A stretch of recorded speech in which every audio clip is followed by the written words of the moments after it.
Welcome back, everyone. Today on the Joseph Carlson Show, we have a topic to cover that's been discussed a number of times. We know that the markets are being carried by a handful of companies. We can call it Big Tech, the Magnificent Seven, FANG stocks, whatever you want to call it. It's a handful of companies that drive the total stock market returns higher and higher. In a way, there's been articles highlighting over and over again that the entire performance of the stock market hangs in the balance from these few companies. And against all odds, these few companies tend to continue to outperform over and over again every single year. It's almost become routine at this point. Big tech stocks continue to outperform, but investors are skeptical. They find reasons to avoid these companies. In most cases, they do so at their own peril. We have articles like this from today, just from Barron's, saying Amazon and the Mag 7 are falling again. It's not time to buy, portfolio manager says. There are many fund managers, active investors, that say to avoid big tech companies, that you're not going to get alpha investing in companies that everyone knows about and everyone has done analysis on. After all, you're working with the same data as everyone else. How can you have outperformance? That's the arguments that have been made for a decade. And I'm here to say that they are once again wrong. I believe that big tech still today remains undervalued and still has a high potential to outperform over a long-term basis. And I think it's time that we revisit the argument of why big tech has this tendency to always perpetually be undervalued. Even when investors are looking at it, even when analysts are covering it, these companies tend to be undervalued for long periods of time. They tend to drive markets higher and higher for long periods of time. And this all comes down to a very specific set of reasons, causing this systemic and perpetual undervaluation of big tech. So we're going to be going over why these companies are still likely undervalued today. Now, of course, we have some other news to get to. Waymo is on the move. This is a company owned by Google. I've been talking about it more and more recently because, frankly, I'm getting more excited about what they're doing. I think that Waymo, it's just incredible what they're accomplishing, and I think it needs to be paid more attention to. Now, Barron's has an entire write-up saying that the way that Waymo is working with other companies, specifically Uber, is good for both these companies, that it will benefit Uber and it's going to benefit Waymo as well. They say that Uber is a buy right now, even with Waymo expanding, and Waymo continues to expand.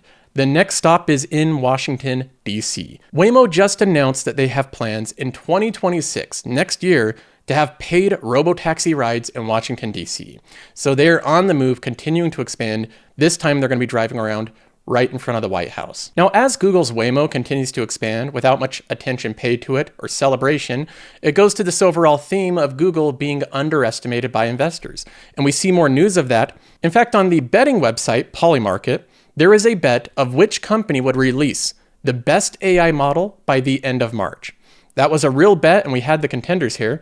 We have companies like xAI, DeepSeek, OpenAI, Anthropic, Alibaba, Meta, and Google. For the majority of the month, Google was near the bottom, right next to DeepSeek. xAI was towards the top, OpenAI was well above Google, and then you see the change as Google just released a new model. Now that Google just recently released their latest AI model, it outperformed all the others. We'll be looking at the benchmarks and what this one means, but now the odds of Google winning have bumped up to 95% chance, and that is up from 0.7% just a couple days ago. This is the continued story of Google being underestimated. So we'll be looking at how impressive their latest AI model is. We have an update from Amazon that they're finding all different ways to benefit from generative AI. We'll be taking a look at some of the specific ways that Amazon is benefiting from AI, and in one way that they're competing directly with Google. And we have a story that Berkshire Hathaway employee wins $1 million in the Warren Buffett's March Madness Bracket Challenge. We'll be going over this story and whether or not it's a good idea for companies to do stuff like this. Now, we start today by talking about this whole idea of the systemic or perpetual undervaluation of big tech. Meaning that these big companies like Apple and Microsoft and Amazon and Google and Meta, the 5 biggest companies in the world, these ones that have been around for a long period of time and everyone knows about, everyone's seen, everyone's done some analysis on them, they remain undervalued. And that seems counterintuitive. It seems as though if these companies are so popular, and there's so many analysts talking about them, there's so many people on CNBC chatting about these companies, that they couldn't be undervalued. They'd be priced to perfection. That the analysts would be able to forecast the future growth and they'd be accurately priced as such. But that's been disproven over time. In fact, these companies have outperformed the broader market for over a decade by a massive extent. They haven't had marginal outperformance, they've had massive outperformance.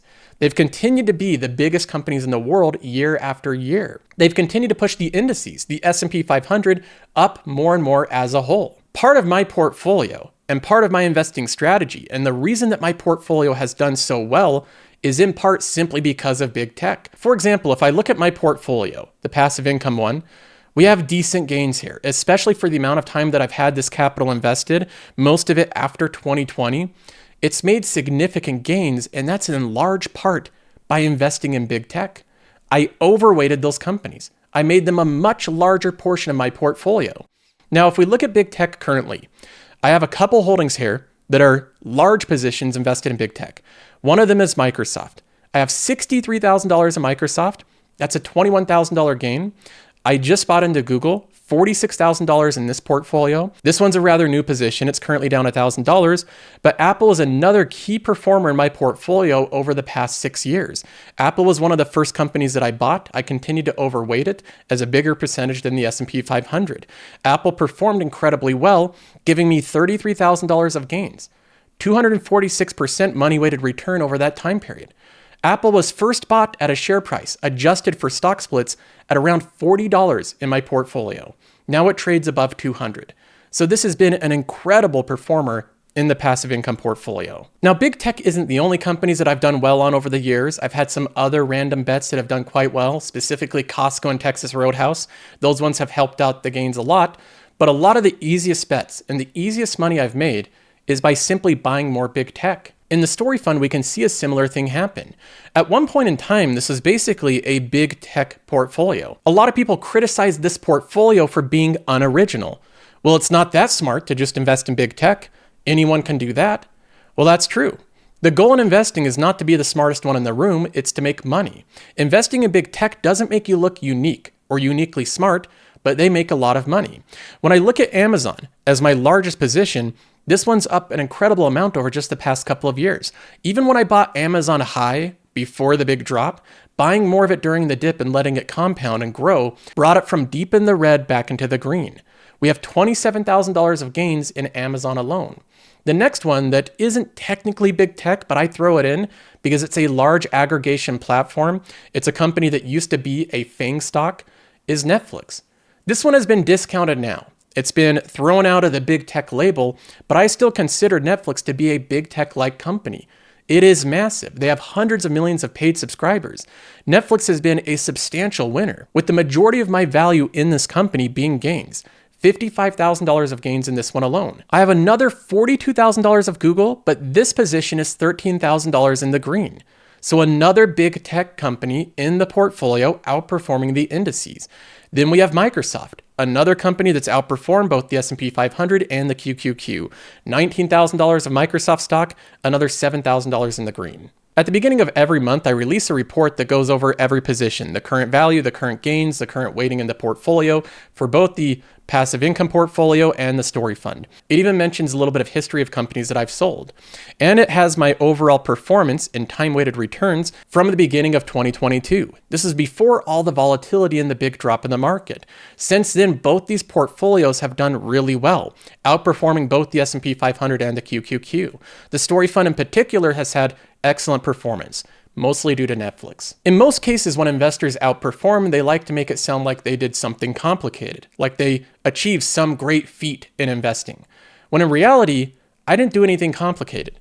I put most of my money in the group of companies I consider to be the highest quality in the world. Large aggregation platforms, ones that are nearly unstoppable, ones that have moats that are so big, they seem nearly indestructible. I put the majority of my invested capital into these companies that everyone's looking at, and they outperformed. And I believe it's likely to happen again. The basis of these few companies continuing to outperform the broader market is based on the fact that investors continue to make the same mistakes they've always had. The same reasons they're not investing in big tech or overweighting these positions are the same reasons they didn't 5 years ago. I can even list out the reasons. I've heard them over and over again over the past 10 years. Because so many analysts cover them, they're already fully priced. This is an argument that's been made for years. Big tech has by far the most analyst coverage, therefore making them the most efficiently and accurately priced companies in the world. This has been proven wrong time and time again. They'll be disrupted by smaller, more nimble companies. This is the Cathie Wood, ARK investment, disruptive innovation.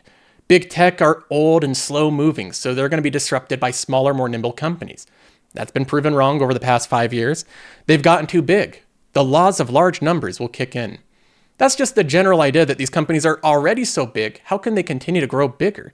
That's another idea that's been proven wrong, as they've grown substantially bigger than when people first started making that argument. The world is a large place, and the internet is a very efficient way to grow a business. Past performance is not an indicator of future performance. While that's true and we should never invest in a company purely based off past performance, quality of a business is an indicator of future performance. And big tech companies keep getting higher and higher quality. They're more expensive now than they've ever been. This is another argument that's been brought up time and time again, but big tech has a way of growing earnings much faster than people predict. So while they're seemingly expensive in the short term, over any long-term stretch, they turn out to be cheap. Every single argument against investing in big tech, time and time again, has fallen apart. It's crumbled. And that's because of some specific mechanisms that work with big tech and big tech only. The argument is on the basis that these large companies have something other companies don't. They're large aggregation platforms. They're naturally growing monopolies, and they'll eventually get bigger and bigger, even bigger than people expect.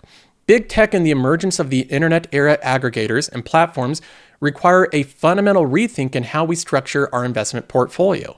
We are in the early stages of this fundamental rethink, which has caused shares of the most successful aggregator platforms, i.e. big tech, to be continually undervalued, although they are the most well-researched stocks. The systemic undervaluation will likely persist and only gradually reduce over time as these companies mature and investors better understand the new market landscape. The current supply-demand imbalance of big tech shares provides a significant opportunity for unconstrained investors, meaning that investors that don't work for institutions and have to order their portfolio in a specific way. So individual investors like you and me, they have the ability to invest in whatever we want, whatever percentage we want, have a big advantage over institutional investors. He says that a portfolio compatible with this new reality should be more concentrated with a larger maximum position size. Many foundational practices of how investors structure their portfolio today were primarily built on data and realities of the pre-internet world, where internet-enabled aggregators and platforms did not yet exist. For example, the SEC rule that places a soft cap of 5% on the maximum position size of a diversified mutual fund came out in 1940, while modern portfolio theory was introduced in 1952. The corporate competitive landscape back then was also more intense, and without the internet, the largest companies in a given industry weren't able to aggregate demand in the same extent current aggregators are able to. The first argument addressed here is that you need to have a well-diversified portfolio. Now, most investors agree that diversification is a good thing, but the definition of diversification has changed over time. In the 1940s, the definition of a diversified portfolio was no company in your portfolio has a greater than 5% weighting. That means that you simply have at least 20 companies. At least 20 companies of equal weighting or less than 5%. In most cases, you invest in hundreds and hundreds of companies with no big, large, concentrated position sizes. But over time, especially with the internet, the dynamics have changed. There's fewer companies that take a bigger portion of the overall industry because the internet has an aggregation effect, and the internet allows scaling across the entire globe with relative ease. So these companies can take a bigger aggregation and they can grow much faster pace for a longer period of time. Therefore, meaning to have a properly diversified portfolio, you should concentrate into these aggregators to a larger extent. It seems counterintuitive, but this is the argument that he made a couple years ago, which I fully agree with. To elaborate on this point, in the internet era, the companies who became the dominant aggregators or platforms have vastly different competitive risk profiles than industry leaders of the pre-internet era. Even when there is more than one successful aggregator in an industry, for example, video on demand, they don't always directly compete head-to-head, but rather offer complementary products and/or focus on fulfilling different demands. Netflix and Disney.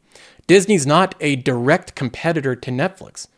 They do compete. They have some overlap. They both compete in family-friendly shows. But there's a lot of content on Netflix you simply can't get on Disney. As a result, the concentration risk is not nearly as high as history would suggest when taking a larger position in a winning aggregate platform due to this now altered competitive reality. For these dominant companies, valuation risk is often more considerable than company-specific risk. However, the relative and absolute valuation risk of big tech is quite low. The internet continues to cause this ongoing effect of aggregation, and that's a very important word in investing. It may be the most important attribute of a company. Aggregation is when things naturally gravitate towards the market leader, where one company wins the majority of market demand, and it's impossible to go around or circumvent that company. For Amazon, they're the aggregator in many different industries, but especially online retail. It's very difficult to sell a product online while avoiding Amazon. You have Booking Holdings and the aggregation of vacation rentals in Europe. They've aggregated demand. It's very difficult to circumvent them. You have companies like Netflix that have aggregated a lot of streaming demand. It's difficult to get your comedy special seen by a lot of people if it's not on Netflix. You have YouTube and the aggregation of online do-it-yourself media. You have Uber and the aggregation of ride-sharing. You have Meta and the aggregation of social media. You have Apple and the aggregation of all communications going through singular devices, and so on and so forth. Every large-scaled winner is an aggregate platform, and these companies can aggregate demand to a massive extent. It is a natural monopoly. Increasingly, the market is moving towards having fewer, larger, and more durable quality companies. So how one structures their portfolio should take that reality into account. For example, the advertising market evolved from thousands of then wide-moat TV stations, radio stations, and newspapers globally to now with over half of the demand aggregated just by Google, Facebook, and Amazon alone. The internet generally shifts demand from companies operating in the middle of the pack to a few truly scaled winners. One should not be underexposed to these winners. When asked why these companies are perpetually undervalued, part of the reason why is because we have these fewer, globally dominant aggregate platforms that aggregate all the demand in these incredibly important industries.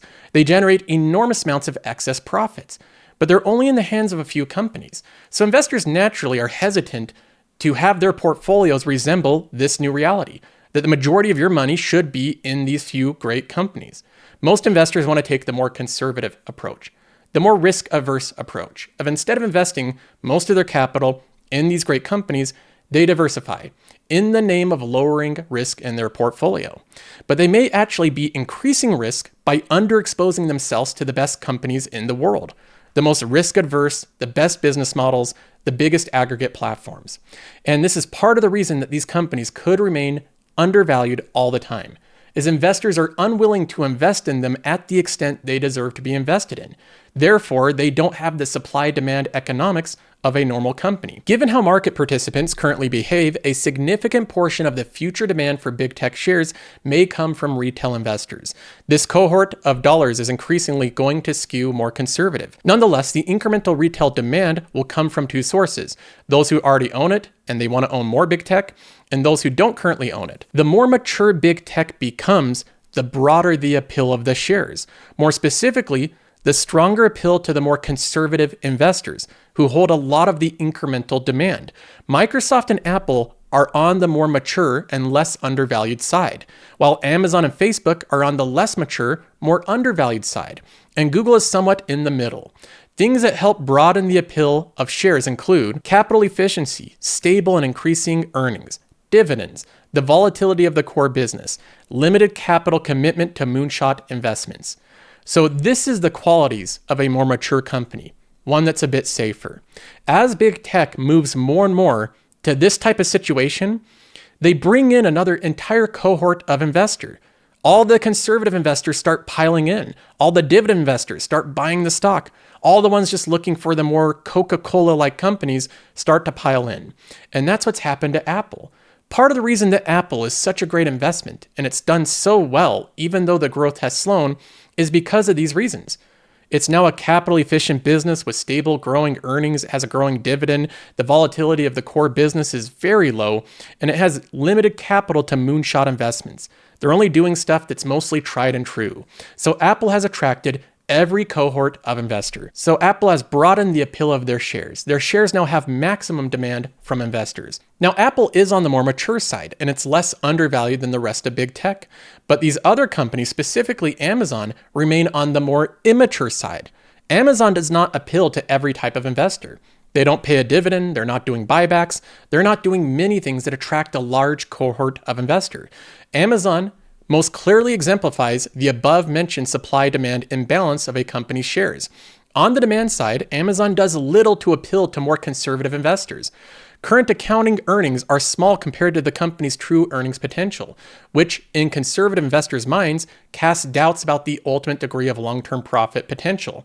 So Amazon understates their current profit potential dramatically by doing continued huge investments into CapEx and building out new things. That doesn't appeal to the conservative investor.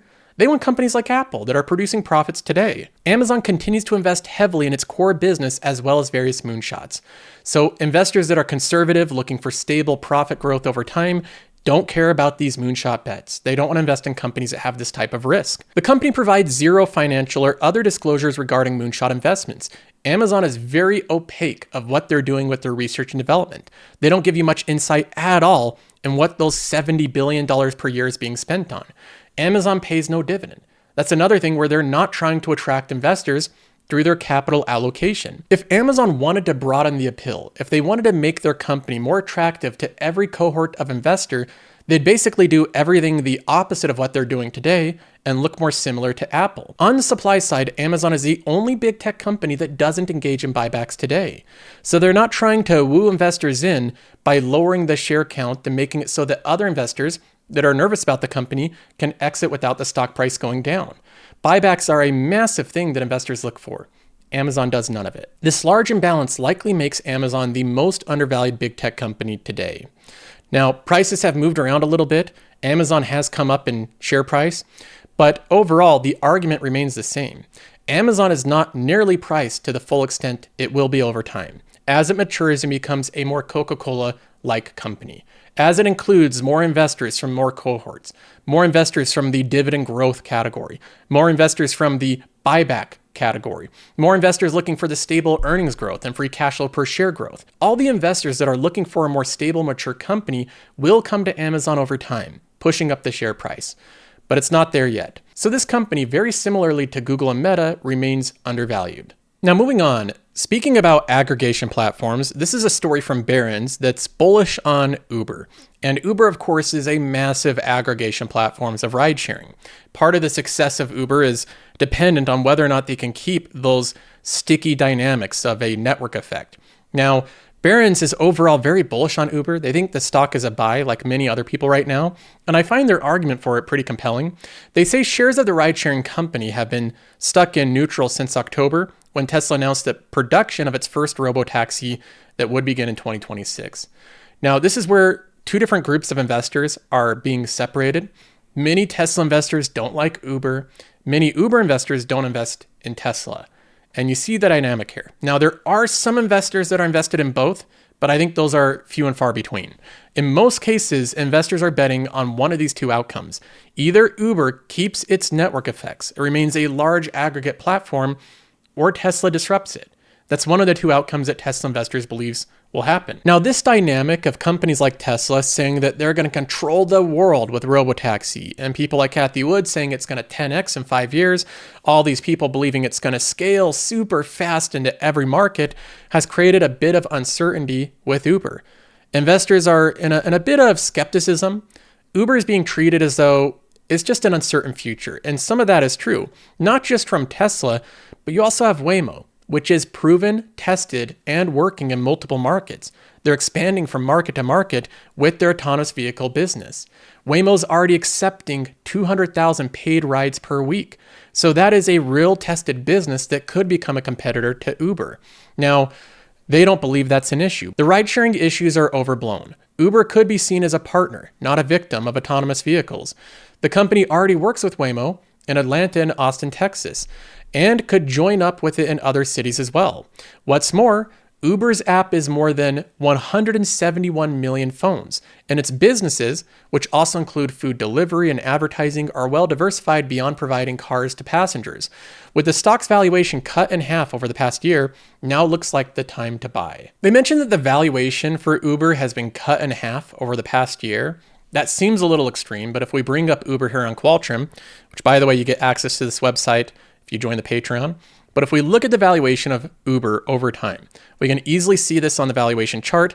We'll look at it on the free cash flow basis. The free cash flow yield of Uber 1 year ago was 2%, just about 2.1%.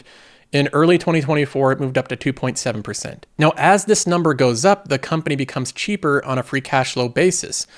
Today, it's at a 4.4%. So the valuation of Uber has been cut in half over the past year. And other Tesla bulls are now even starting to give a little bit of leeway to the idea that Uber still could be successful.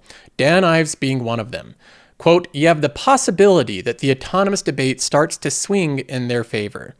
Now, he's not saying that they will be the ultimate winner or that Tesla won't do well, but there is arguments now being made that Uber may have a more resilient business than people expect. Now, Uber does have more grandiose plans with their app.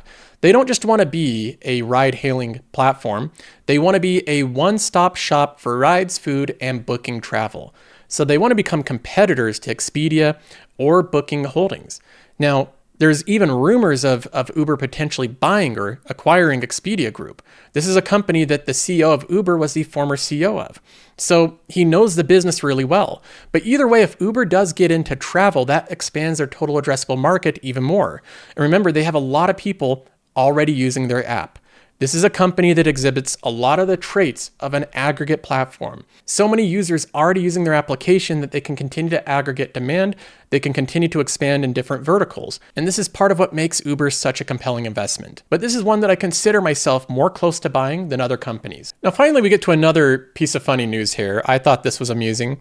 There is the website Polymarket where you can bet on just about anything. You can create a bet for anything and then people can wager and bet against each other. And this bet was which company will have the best AI model at the end of March. And you can see the odds over time. xAI, OpenAI, DeepSeek, and Google. Google's right there close to the very bottom at 5% for the majority of the time. Not many people betting on Google. They're always just betting on xAI and OpenAI. DeepSeek is also below Google. I don't think anybody expects DeepSeek to make another model this quick. But regardless, we have Google there at the bottom. And then immediately it bumps up to 95% as they released a new model. The model is called Gemini 2.5. Now, this goes along with the greater theme that I've argued before that Google just doesn't get credit for what they're doing. Just think about their business. They rarely get credit for what they're actually doing. They have Waymo, which is an autonomous robotaxi network accepting 200,000 rides per week, expanding to different cities over time, constantly expanding. And all people talk about with robotaxis is Tesla. Very few people actually mention Waymo when they're doing the very thing that Tesla investors are wanting Tesla to do. There's all these little caveats and differences that Tesla will scale faster and Tesla has better manufacturing and whatnot. But right now we have one company proving to the market with real paid rides that ride sharing works. And they're doing it and expanding rather rapidly. They've grown the amount of rides, paid rides, by 20 times in the past 2 years. So they're scaling rather fast, but yet it's a side note with Google. Then you have the AI battle. You always have the AI companies mention xAI, you have ChatGPT, you have Amazon, you have basically every other company. And then Google's kind of thrown into the mix when Google has been leading this race of having the best models for a long period of time. Even before Gemini 2.5, Google has had an incredibly strong model with Gemini 2.0, better than most. But Google's inability to market this and to create buzz and excitement like other companies means that they're continually underappreciated. Now, we look at the new announcement of this new model, and it is incredible. They say, today we're announcing Gemini 2.5, our most intelligent AI model. Our first 2.5 release is an experimental version of 2.5 Pro, which is a state-of-the-art on a wide range of benchmarks and debuts as the #1 LMA or LM arena by a significant margin. That is a test where they basically have users blind taste tests. They just look at all the different models and they assess which one is giving them by far the best answers. So it's a blind test. They don't know which AI model they're being presented with. They rank all of them and it ranked #1. Users like this model's results and the answers above any other. Gemini 2.5 models are thinking models capable of reasoning through their thoughts before responding, resulting in enhanced performance and improved accuracy. In the field of AI, a system's capacity for reasoning refers to more than just classification and prediction. It refers to its ability to analyze information, draw logical conclusions, incorporate context and nuance, and make informed decisions. For a long time, we've explored ways of making AI smarter, more capable. in reasoning and through techniques like reinforcement learning and chain of thought prompting. Building on this, we've recently introduced our first thinking model, Gemini 2.0 Flash Thinking. Now again, this one got little acknowledgement. Everyone focused on DeepSeek because it came from China. It came kind of out of left field, but Gemini 2.0 was actually ranked higher than DeepSeek on both benchmarks that it was ranked on. Now with Gemini 2.5, we've achieved a new level of performance by combining a significantly enhanced base model with improved post-training. Going forward, we're building these thinking capabilities directly into all of our models, so they can handle more complex problems and support even more capable context-aware agents. Now, they show the 3 different benchmarks that they use. On reasoning and knowledge, it ranks above all the others by a pretty high margin. In the science category, it again outranks all the other models. OpenAI is the closest. And in mathematics, it again outranks all the other models. OpenAI is slightly below. And they actually show here how you can make this dinosaur jumping game. This little game you can make with a single prompt in 45 seconds. Here they're showing it being made. Run it. It's speeding through the process here. We're at like 67 seconds to create this. Copy the code, put it into an editor that can run it, and you have yourself a game. So that's how coding has developed with these new models. It's getting to the extremes. Now moving on, speaking of AI, we also have the companies that are not just creating new models, but the ones that can implement artificial intelligence in the most profitable way possible, that can create new experiences and new advantages for their business. I've argued that Amazon, with how vast their business is, with how much optionality it has baked into the company, there are so many different ways that Amazon can benefit from artificial intelligence, ways that we can't even think of right now. Amazon, in an effort to infuse generative artificial intelligence across a wider swath of its e-commerce universe, recently began testing a shopping assistant and health-focused chatbot with a subset of users. AI has become a major area of investment across Amazon, including in retail, cloud computing, device, and healthcare businesses. Within the retail business, Amazon has already launched a shopping chatbot, an AI assistant for sellers, and AI shopping guides. On top of that, they're using AI to summarize reviews, to help create descriptions. It's just part of everything. Every part of Amazon is going to be made better by artificial intelligence. The new services Amazon is testing appeared on its app or website in recent weeks. An Amazon spokesperson confirmed that the features are being tested in beta with some customers. The shopping tool, called Interests AI, prompts users to describe interests using their own words, and then it generates a curated selection of products. The Amazon spokesperson said that Interest uses the large language models to translate everyday words or phrases into queries and attributes that traditional search engines can turn into product recommendations. They're making this feature available in the US soon. Andy Jassy has stressed they're literally using over 1,000 different ways to implement generative AI into the business across AI applications. One of them is in the cloud offering, a chatbot called Q. In commerce, the company has rolled out a service for consumers, as well as its millions of third-party sellers. Amazon is also exploring ways to use artificial intelligence that can address medical needs. The company is testing a chatbot on its website on a mobile app called Health AI, which can answer health and wellness questions, provide common care options for healthcare needs, and suggest products. And they have clinically verified badges, denoting that it's been reviewed by a US-based licensed clinician. So this is not just pulling up random data. The real responses here will be verified. Amazon already announced Alexa Plus, which is included with the Prime membership, which makes the Alexa devices far smarter. They're now infused with artificial intelligence. This is something where I think we're just scratching the surface. I really think with a company like Amazon, we're just getting started with their implementations of artificial intelligence. I can't tell you how it's going to change the business. I don't know all the ways they're going to implement AI across all their verticals, all the various things that Amazon does and competes with, but there's more than 1,000 ways that Amazon's going to benefit from AI. We don't know about what those are right now, but we're going to find out over time. Now, finally, we get to this news where we have Berkshire Hathaway doing this as a little bit of an employee. I think it's just a fun thing for employees.